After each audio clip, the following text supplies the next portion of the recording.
Hi everyone, welcome to another episode of JK's Garage, the first of 2025. On this episode, we are talking my top 15 affordable cool cars that are available in South Africa. Believe it or not, I initially had 50 cars for this list, but I had to narrow it down to 15. So, what is the definition of a cool car? Well, it means a great or good feeling. It's used when someone is happy with something. And that's what a cool car should be, right? Make you feel good, make you feel happy, put a smile on your face every time you drive the car. And when you park it, make you want to turn back and look at it every single time. So let's get into it. So we have the Mercedes-Benz S600, the W140. So the cool factor in this car for me are three things. Number one, luxury is one thing that the S600 is renowned for. At the time, this was the pinnacle of luxury and technology in the automotive world. The latest and greatest was introduced to this S600, making it the vehicle for dignitaries and heads of states. Number two, in recent times, this car is known for something else.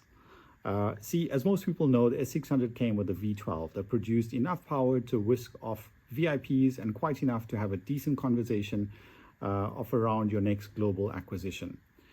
A few years back, someone in Japan decided to change the exhaust on the S600, and the sound it produced reminded you of F1 cars of past. Take a listen to this. Okay, hold on. All right, here we go.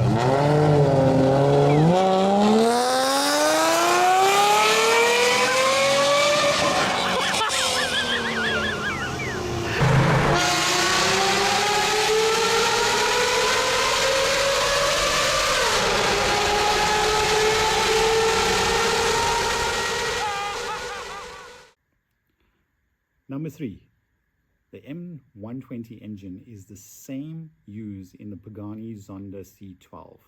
Imagine owning an S600 and bragging about it having the same engine as a Pagani Zonda. Wow.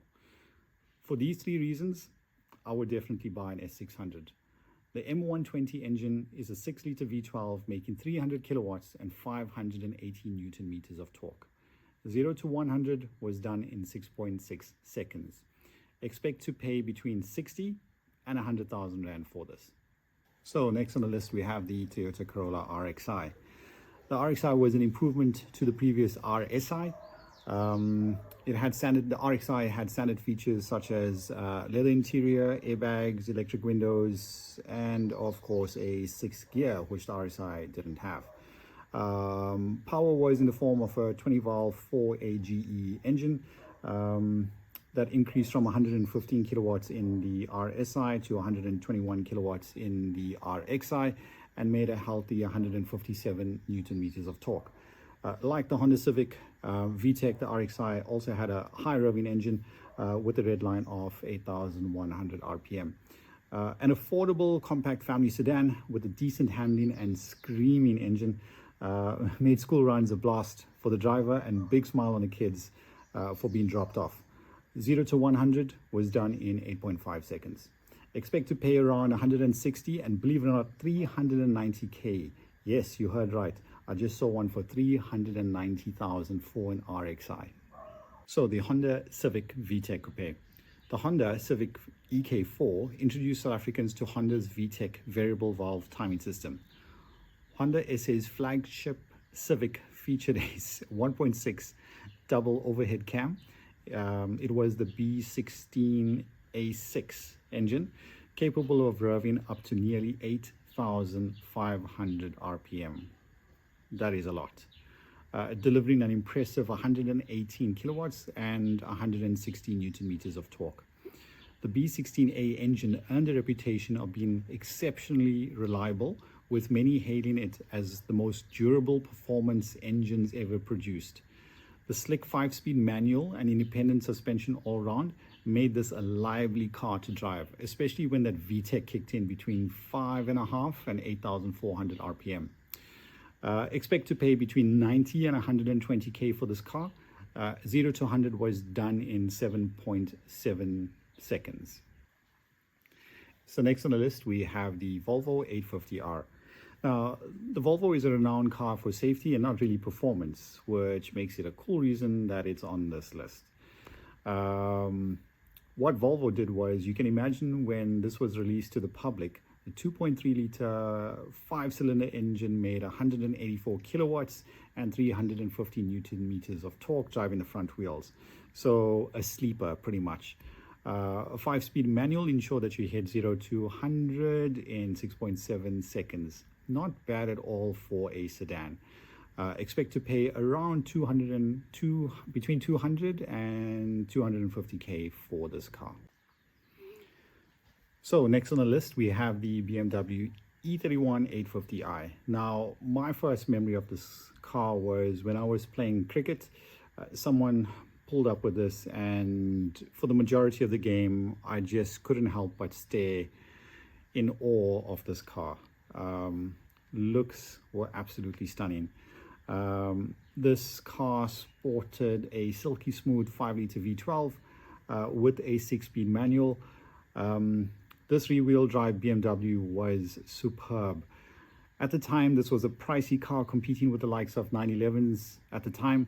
Unfortunately, due to price, the 850, the cars that the 850 was competing up against, it didn't sell that well. Fortunately, its good looks have stood the test of time, and it still turns heads today. The 5-liter V12 makes 220 kilowatts and 450 Newton meters of torque. 0 to 100 was done in 7.4 seconds. Next, we have the Audi S3, the first gen, the 8L. Now, the cool factor about this car was it was Audi's first offering into the hot hatch category. And what an intro it was. Packing a 1.8 liter engine, making 165 kilowatts and 218 Newton meters of torque. The S3 was quick, and properly quick, because it had Audi's legendary Quattro system.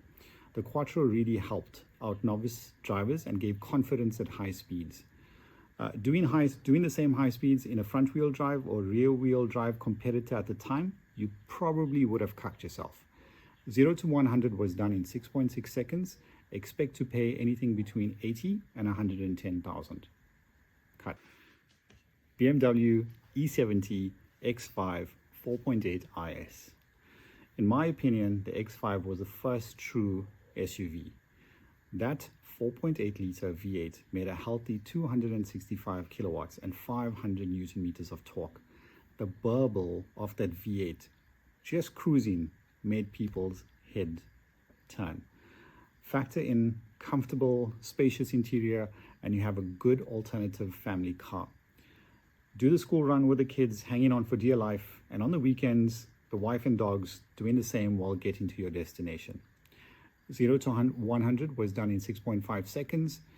Expect to pay between 250 and 300k. Cut. The Mercedes ML63 W164. This was Mercedes' answer to the BMW X5 4.8 IS. This ML was insane. And that's the cool part about this. A normally aspirated 6.2 liter V8 making a stupid 375 kilowatts and 630 Newton meters of torque. That was supercar levels of power. An exhaust note that would wake up the dead, especially an aftermarket one. A luxury cruiser and brutal on the straights and overtakes. Be careful in the corners though. This is a tall vehicle and physics comes into play here. 0 to 100 was done in 5 seconds dead. Expect to pay anything between 280 and 350k for this vehicle.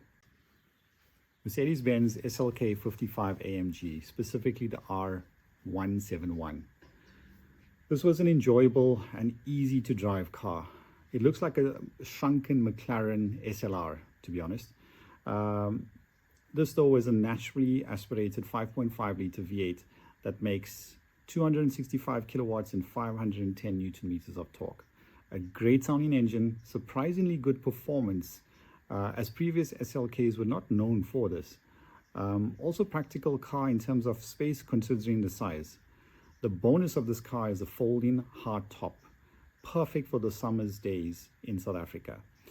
0 to 100 was done in 4.9 seconds. Expect to pay between 250 to 350k for this car. Porsche Box S. A lot of people knock this car saying that it's not a true Porsche as it's not a 911. Or you buy this because you can't afford a 911. Yes, it does not have the outright performance of the 911. What you get is a mid-engine sports car that will not kill you close to the limit. That distinct flat six sound, the Box S is powered by a 3.2 liter flat six that made 191 kilowatts and 305 newton meters of torque. The chassis for this car needs a mention. You can throw this car into a corner and have confidence that you can come out the other side still intact. Not many cars inspires this level of confidence. The Boxster is an amazing car to drive. If you are considering one, go for the manual and not the Tiptronic. 0 to 100 is done in 0 to 100 is done in 5.7 seconds. Expect to pay between 200 to 400,000 rand for this car. Jaguar XJS V12. The Jaguar that replaced the E-Type in 1975 and would remain in production until 1990. Yes, that's quite a run. The XJS is more of a grand tourer than a sports car that it replaced. A sleek design that is still desirable today. Most recently, the car has influenced some people to start resto-modding them with amazing results, in my opinion.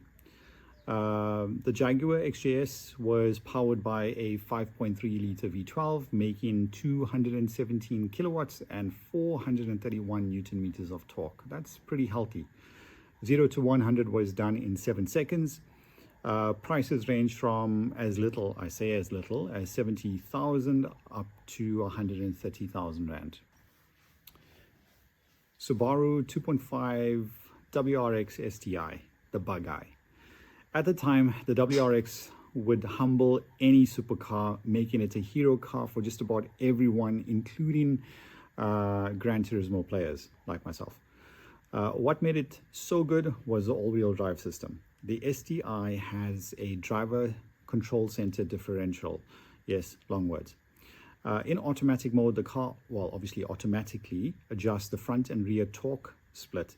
In manual, it allows the driver to tailor the torque distribution, transferring as much as 60% of the available torque to the rear wheels, thereby altering the car's handling. In the wet, this car was an absolute weapon. Well, actually in the dry as well, this car was unbelievable. The 2.5 liter Boxer 4 makes 221 kilowatts and 407 newton meters of torque. 0 to 100 was done in 5.1 seconds. Expect to pay anything from 250 to 350k for this car. Chevy Lumin SS UT. Throw in a 6 liter V8 in a bakkie and what do you get? Well, not the hardy dogs that are in the background, but the baddest bakkie in South Africa. No weight over the rear makes the rear brake traction and is very tail happy. That's what makes this car so cool. So you have to have your wits about yourself when the tail brakes traction. It has a great sounding engine and a bakkie that is always happy to go sideways. Oh yes, you also have plenty of space in the back to hold pretty much whatever you need to. Bicycles, dogs, kids, whatever, building supplies. What else more could you ask for? The 5.7 liter V8 makes 270 kilowatts and 530 newton meters of torque. 0 to 100 is done in 6.5 seconds. Prices for this are between 190 to, believe it or not, 800k. Yes, 800k. Just seen one for 800k. And if you decide to go for one, definitely go for the manual instead of the automatic. VW Scaro 2 liter TSI. Wow, just look at it. Absolutely stunning looks. Brilliant car. The car has the underpinnings of a Golf, which you would never guess just by looking at it. It's highly rated for its handling, ride balance, and overall agility, with very little body roll and precise steering. The Scaro was a dream to drive. Build quality was top-notch as with any VW in period. Performance was in line with other hot hatches at the time. Bonus was the brilliant DSG gearbox, which pretty much comes standard on most VWs today. And again, thank you, Harley does. Yes, it might be a Golf underneath, but just look at it. I would definitely rather have this car than Golf at the time. The car made a healthy 147 kilowatts with 218 Newton meters of torque. 0 to 100 was done in 7.3 seconds. Prices vary from 130 to 300k for this car. Austin Mini Cooper S. The cool factor about this car was the size and nippiness of the vehicle around town. I saw this car a few months ago and I was really surprised as to how small this car looks on the road. I had the pleasure of driving this vehicle many years back, and even back then I was really surprised as to its go-kart handling, which obviously is one of the appeal about this vehicle, its handling. Again, performance-wise, not great, as it's only powered by a 1200 four-cylinder engine. So by today's standards, it's really slow, but handling absolutely fantastic. Factor in the coolness of such a compact size vehicle. You can pretty much get into any parking space that you would like. Brilliant car. The car made a decent 57 kilowatts and 107 Newton meters of torque. 0 to 100, like I said, not the fastest, was done in 11 seconds. Expect to pay anything from 120 to around 500. Yes, I've seen one the other day online for £500,000.